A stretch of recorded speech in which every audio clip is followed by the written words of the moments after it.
তো hello guys, welcome back to my channel মিঠুর moments. তো তোমরা সবাই কেমন আছো? আশা করি খুব ভালো আছো, আমিও খুব ভালো আছি। আর তোমাদের আজকের ভিডিওটা নিয়ে চলে আসছি হচ্ছে গিয়ে বিপত্তারিণী। তো আজকের হচ্ছে গিয়ে বিপত্তারিণী, তো আমি বিপত্তারিণী পুজো করি।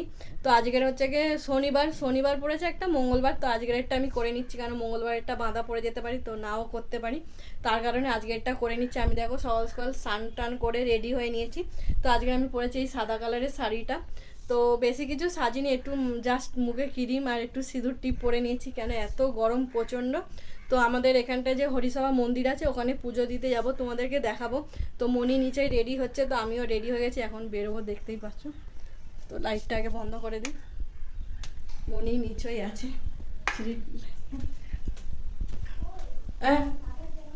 সাদা প্যান্ট আল্লাহ আছে, দেখ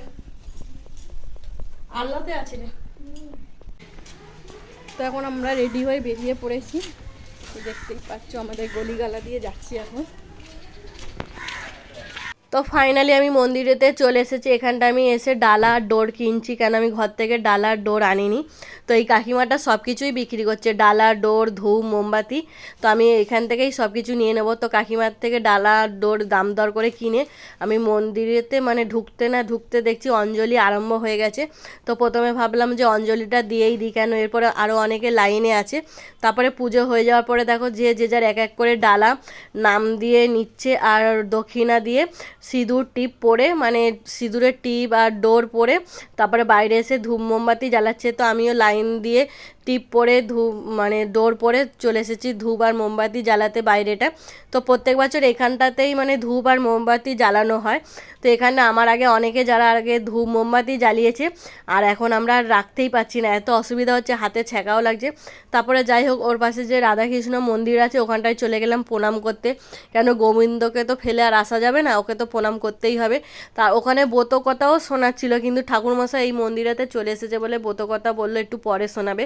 তারপর আমি একটুখানি দাঁড়িয়েও ছিলাম, তারপরে ভাবলাম যে না, নমস্কার করে চলে আসি, কেন ঘরে গিয়ে রান্নাও করতে হবে। তো মেয়েও সকাল থেকে খায়নি, আমার সঙ্গেই সকাল সকাল পুজো দিতে চলে এসেছে, দেখতেই তো পাচ্ছিলে মেয়ে আমার সঙ্গে এসেছে। তো মেয়ে বলছিল যে আমি দাঁড়াচ্ছি মা, চলো তুমি একটু শোনো। তো আমি বললাম না, ঘরে তোকে খেতেও দেবো। তো পুজো করে এসেই রান্না করতে বসিয়ে দিয়েছি, কাপড় খুলিনি এখনো, কেন অনেকটা বেলা হয়ে গেছে, মনিও না খেয়ে আছি, আমরাও না খেয়ে আছি। তো আজকে করবো দুধ সুজি, এদিকে ঘুগনি করবো, মটর বসিয়ে দিয়েছি, আর লুচি। আজকে তো 13টা লুচি খেতে হয়, কেন আজকে বিপদ পারিনি। ঘুগনি এইদিকে আমার ঘুগনি কমপ্লিট, এদিকে সুজি করেছি, সুজিও হয়ে গেছে, ঘুগনি হয়ে গেছে, এবার লুচিটা হবে। দেখা সুজিটা, এক কড়া সুজি করেছি। সারাদিন ধরে না না, মানে আমাদের হচ্ছে কি, মানে দুবেলা খাবো, তো এই জন্য বেশি করে করে নিয়েছি, 5 জন লোক, তো এই জন্য অনেকটাই লাগবে, দুবেলা বলে কথা। তো ঘুগনিটা টেবিলে রেখে দিচ্ছে, ওখানটায় যা টিকটিকে ঘুগনি এই ঘুগনি বলছি, সুজিটা ঘুগনি লেগে গেছে, প্রচন্ড টিকটিকে হয়েছে আর হাঁটছে চারিদিকে। এদের একটু টাটকা কল দিয়ে জলে। তো এখন 13টা প্রসাদ, আজ 13 রকম মানে ফল খেতে হয়, 13টা লুচি খেতে হয়। এখনো কিছু মুখে দিইনি, প্রসাদটা দিই, ঠাকুরের প্রসাদ মুখে দিয়ে আবার জল খাবো। 13টা দিয়েছে তো গুনে নাও। এই গরমে তার পারা যাচ্ছে না। আমি ঘুগনি আর হচ্ছে সুজি করে পালিয়ে এসেছি এই ঘরে, এখন জামা কাপড়টা চেঞ্জ করবো, চুড়িদার পরে নেবো। প্রচণ্ড গরম লাগছে, আজের প্রচণ্ড গরমও পড়েছে। তো এখন মানে জামা কাপড় চেঞ্জ করে নিই, মানে এত কষ্ট হচ্ছে, শাড়ি তো পরি না, শাড়ি যখন পরি প্রচণ্ড কষ্ট হয়। তো তো এখন জামা কাপড় মানে শাড়ি পরেছিলাম, শাড়িটা খুলে নতুন একটা নাইটি পরে নিয়েছি, যা প্রচণ্ড গরম লাগছিলো, তোমাদেরকে বলে বোঝাতে পারবো না। আর আমার শাড়ি পরলে মানে এই গরমকালে এত কষ্ট হয়, আমরা তো শাড়ি পরি না, মিনিমাম চুড়িদার পরেই থাকি বেশিরভাগ, বা নাইটি। তো শাড়িটা খুব ভালো লাগে পুজো আশ্রয় পরলে, তাও কি বলবো, একটুখানি পরে গেছি, মানে শরীরে এত কষ্ট হচ্ছে, শাড়িটা খুলে মানে একটু রেস্ট নিতে পারলে বাঁচি আমি, জানি।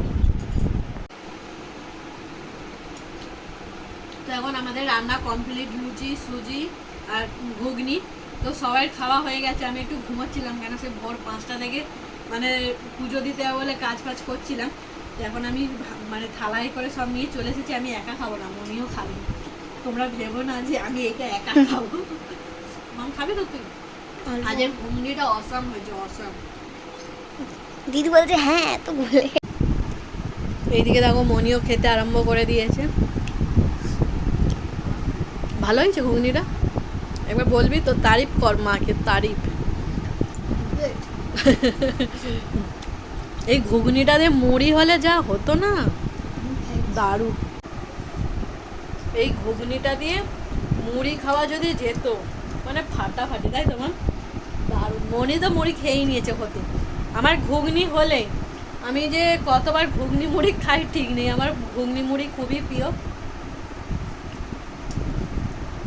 কিন্তু আজ দোষের মধ্যে মুড়ি খেতে নেই, আমাকে লুচিই খেতে হবে, নাহলে শুধু ঘুগনি। এক কড়া ঘুগনি করেছি, আর আমার ঘুগনিটা এমনিই প্রিয়, মানে ঘুগনি হলে আমি দুবার তিনবার করে খেতে পারি, মানে খাই। মামার বাড়িতে গেলেও ঘুগনি হলে দুবার তিনবার করে নেবো, ঘুরবো ফিরবো, খাবো। তো এই ঘরে তো তাই মনিও খুব ভালোবাসে। আমাদের ঘুগনি হয়ে গেলে পেঁয়াজ শসা কুচিয়ে আরও হেভি লাগে।